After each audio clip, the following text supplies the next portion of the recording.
Alhamdulillah,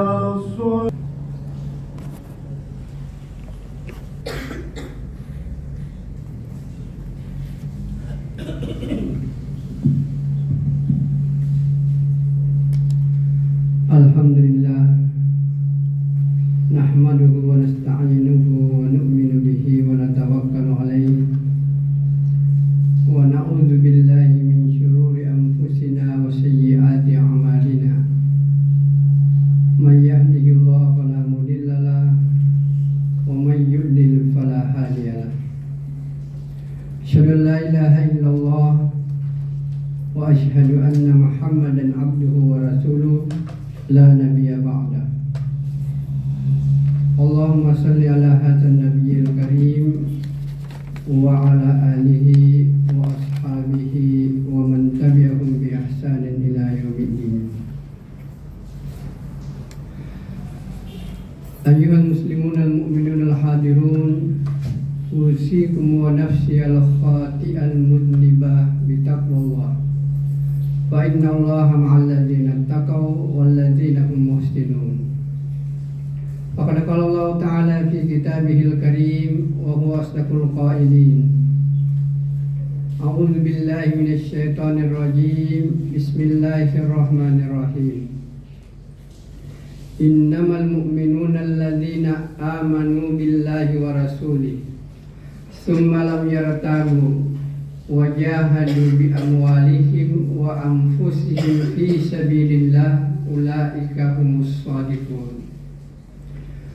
Wa qala Rasulullah sallallahu alaihi wasallam, idza uzzamat ummatid dunya nuziyat minha khaybatul islam wa idza tarakatil amra bil ma'ruf wan nahyi 'anil munkar khurimat barakatul wahyi wa idza tashabat ummati saqatat min ainillah atau kama qala Rasulullah sallallahu alaihi wasallam. Hadirin sidang jamaah Jumat Masjid Al-Ikhlas rahimakumullah. Marilah kita senantiasa bersyukur kehadirat Allah Subhanahu wa taala, pencipta alam semesta ini, yang menciptakan langit dan bumi dan juga segala sesuatu yang ada di antara langit dan bumi, termasuk manusia sebagai makhluk yang paling sempurna ciptaan. Allah sendiri menjelaskan dalam Al-Quran, laqad khalaqnal insana fi ahsani taqwim.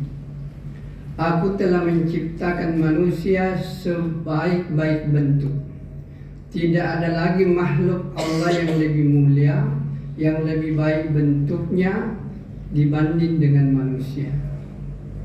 Oleh karena itu manusia menempati posisi yang sangat tinggi di sisi Allah Subhanahu wa ta'ala. Dan ini selalu kita mengulang-ulangi bahwa karena manusia adalah makhluk yang paling disenangi, disempurnakan oleh Allah, maka Allah menginginkan manusia ini bukan hidup di dunia ini saja. Dan bahkan kita bisa katakan Allah menciptakan manusia supaya manusia ini hidup selama-lamanya nanti di akhirat. Di dunia ini manusia tidak terlalu lama, paling 60-70 tahun kata Nabi kita.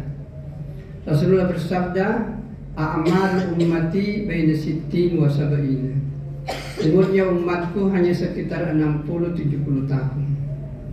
Mungkin ada yang lewat tidak seberapa, ada juga yang kurang dari 60 juga tidak seberapa.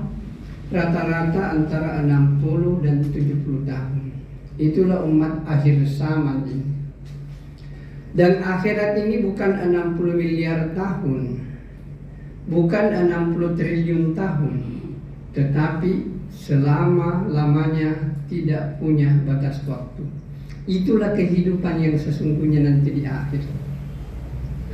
Cuma hadirin yang mulia, karena kita ini adalah makhluk akhirat, perlu dipahami bagaimana posisi kehidupan akhirat. Allah hanya memberikan informasi kepada kita bahwa di akhirat itu hanya 2 tempat. Yang pertama adalah tempat yang penuh dengan kenikmatan yang sering kita sebut dengan surga.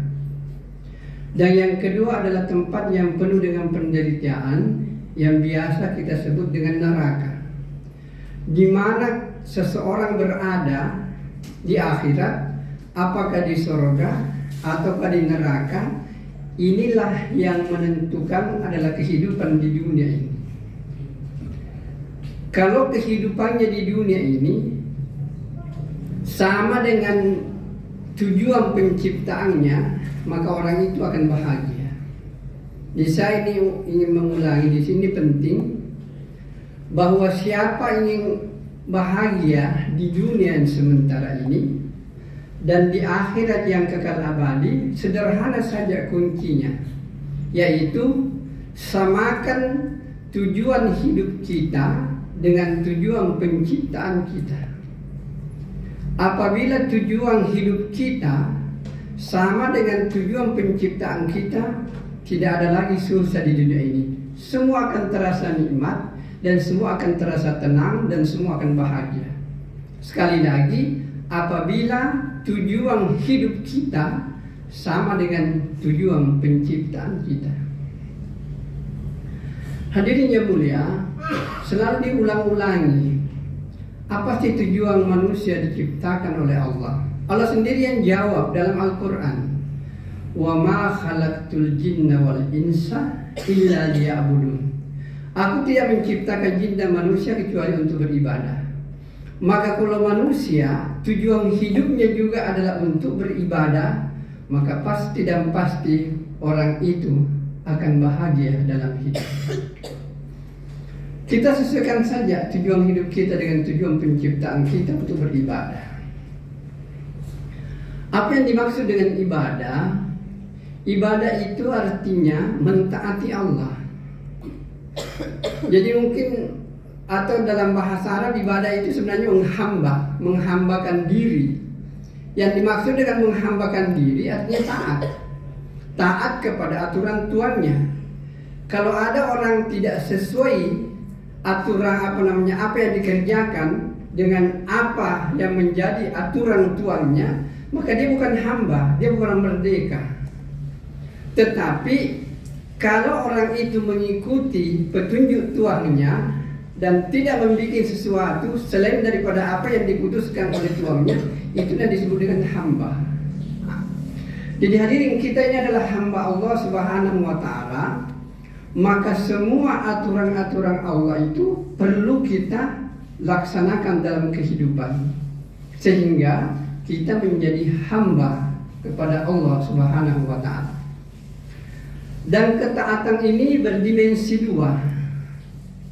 Ada yang namanya perintah yang harus dikerjakan, dan ada yang disebut dengan larangan yang harus ditinggalkan.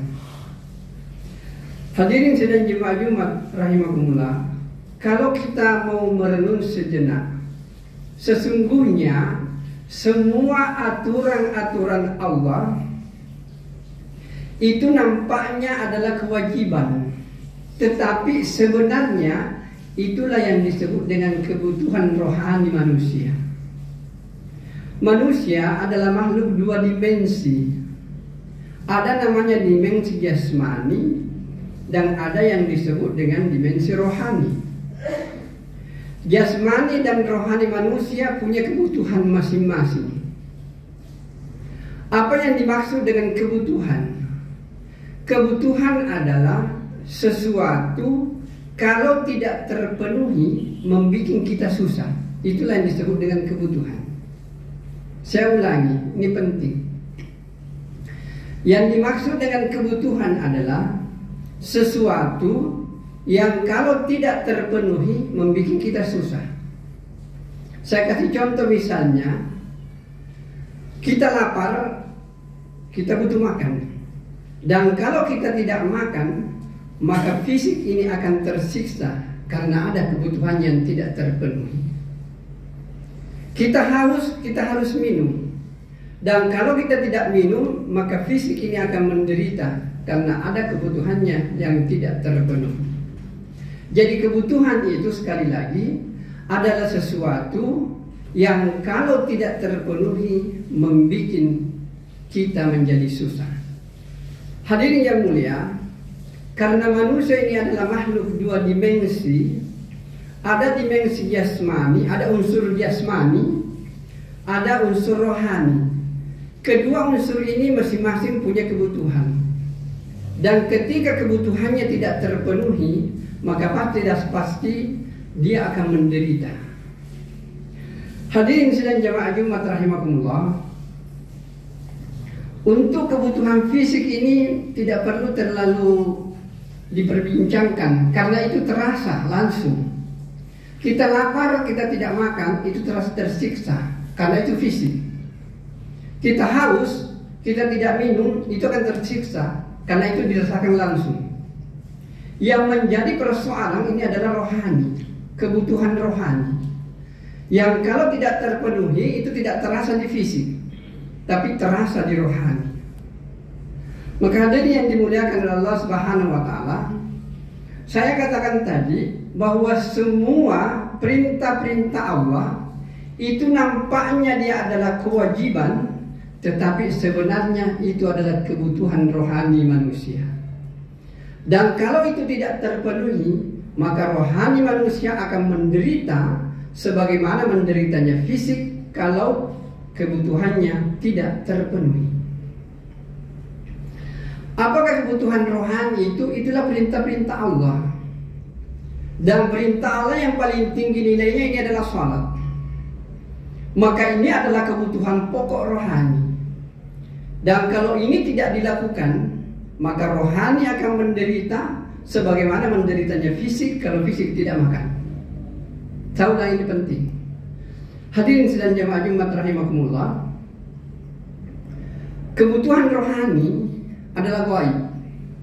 Karena kenapa? Rohani ini bersumber dari yang gaib, dari Allah Subhanahu wa taala yang meniupkan langsung rohani ini. Karena rohani ini gaib, maka kebutuhannya pun juga gaib. Beda dengan jasmani. Jasmani ini adalah kebutuhannya nampak, bersumber dari tanah. Maka semua kebutuhan jasmani ini dari tanah. Makanan kita dari tanah, minuman dari tanah, pakaian dari tanah, rumah pun juga semuanya sumbernya bersumber dari tanah. Dan perlu dipahami, jasmani manusia ini itu akhir perjalanannya kembali menjadi tanah. Bukan ini yang kembali kepada Allah. Yang kembali kepada Allah yang Allah tiupkan sendiri, ini roh. Karena roh ini gaib, kebutuhannya pun gaib. Dan karena ini adalah gaib, maka tidak nampak secara fisik. Tetapi perlu dipahami bahwa kebutuhan rohani ini kalau tidak terpenuhi, maka rohani akan menderita sebagaimana menderitanya fisik apabila kebutuhannya tidak terpenuhi. Dan kita sampaikan tadi bahwa sholat ini adalah ibadah yang tinggi nilainya. Inilah kebutuhan pokok rohani kita. Maka kalau kita tidak sholat, dan saya katakan tadi, sholat ini sepertinya adalah kewajiban, tetapi sebenarnya bukan kewajiban. Itulah memang kebutuhan rohani kita. Dan kalau itu tidak terpenuhi, maka rohani akan menderita. Orang akan merasakan agama ini nikmat kalau dia menganggap agama ini sebagai kebutuhan hidupnya. Maka kalau orang menganggap bahwa agama ini adalah kebutuhan rohaninya, maka tidak ada lagi perintah agama yang susah untuk diamalkan.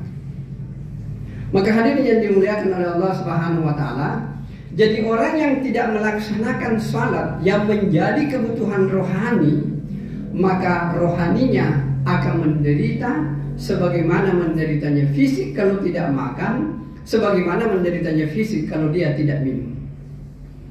Hadirin sedang jamaah Jumat rahimakumullah, namun memang manusia ini aneh.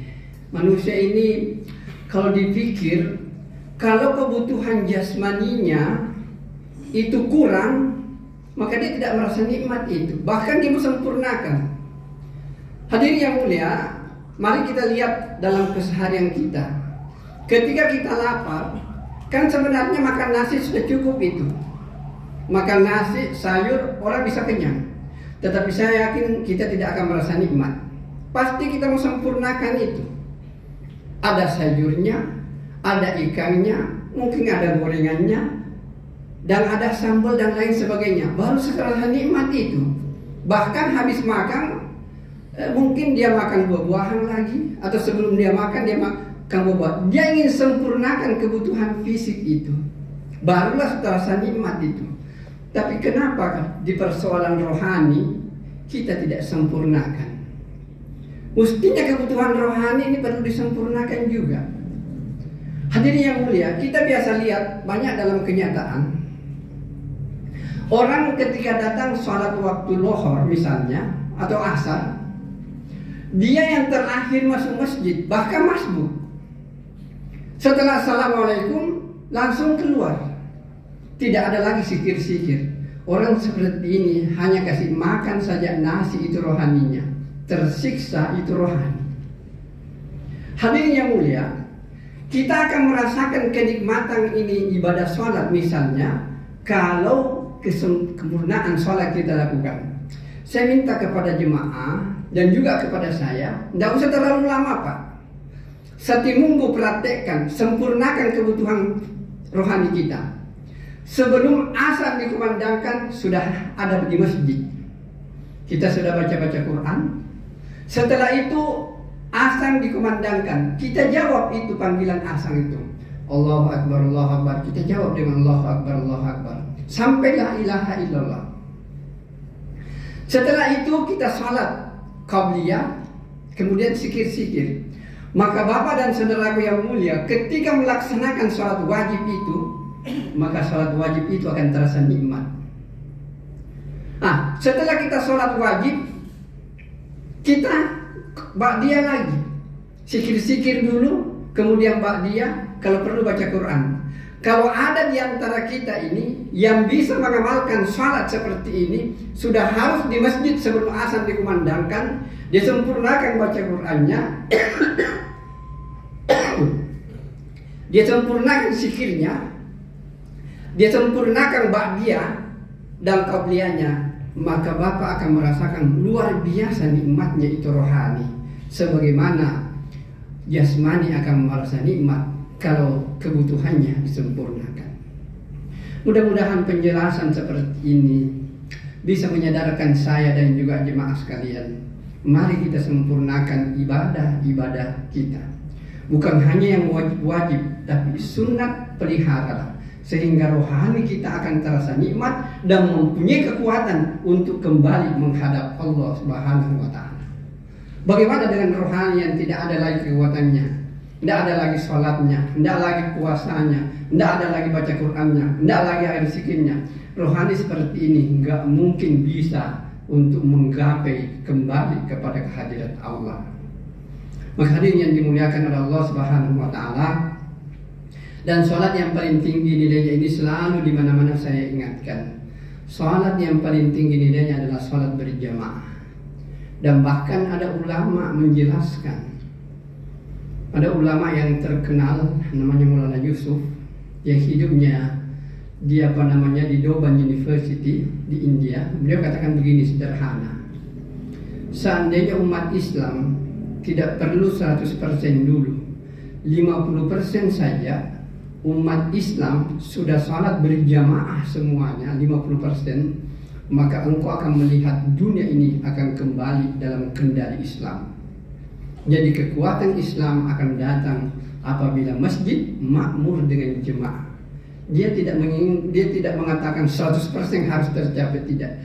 50% saja umat Islam sudah mau salat berjamaah 5 kali sehari semalam, maka yakin dan percaya umat Islam ini akan jaya kembali dan akan memimpin peradaban dunia.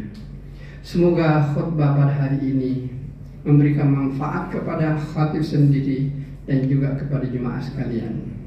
Barakallahu li wa lakum fil Qur'anil azim wa nafa'ani wa iyyakum ma fihi minal ayati wa dzikril hakim wa taqabbala minni wa minkum tilawatahu innahu huwas samiul alim.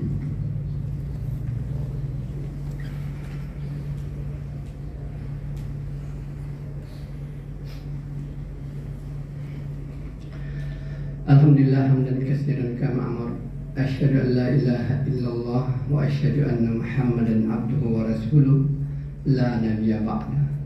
Allahumma shalli ala hadzal nabiyil karim wa ala alihi wa sahbihi wa ba'd. Ayyuhal muslimun al mu'minun al hadirun, usikum wa nafsi al khati'al mudnibah bitaqwallah. Fa innallaha ma'al ladzina taqaw wal ladzina hum muhsinun. Faqad qala Allah ta'ala fi kitabihil karim wa huwa taqul qailin a'udzu billahi minasyaitonir rajim. Bismillahirrahmanirrahim. Wal 'asr innal insana lafi khusr illal ladzina amanu wa 'amilus shalihat wa tawasaw bil haqq wa tawasaw bis sabr.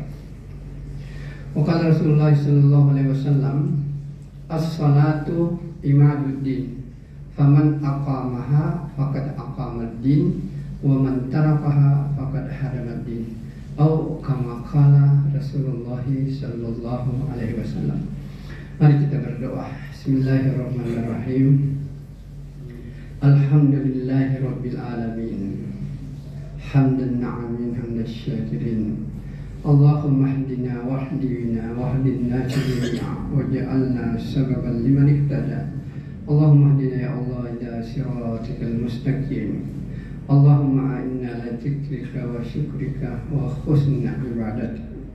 Allahumma salli ala Muhammad wa ala ali Muhammad kama sallaita ala Ibrahim wa ala ali Ibrahim wa barik ala Muhammad wa ala ali Muhammad kama barakta ala Ibrahim wa ala ali Ibrahim fil alamin innaka Hamidum Majid. Allahumma ansur man nasaraddin wahsur man khasal muslimin. Allahumma ighfir lil muslimin wal muslimat wal mu'minin wal mu'minat al ahya'i minhum wal amwat innaka sami'un qaribun mujibud da'wat ya qadiyal hajat.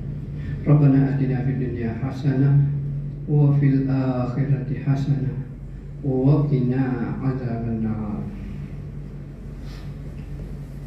Ibadallah, innallaha ya'muru bil 'adli wal ihsan wa ita'i dzil qurba wa yanha 'anil fahsya'i wal munkar wal baghi ya'idukum la'allakum tadhakkarun. Fadhkurullahal 'azima yadhkurukum was'alu min fadlihi yu'tikum wa la dzikrullahi akbar wallahu ya'lamu ma tasna'un.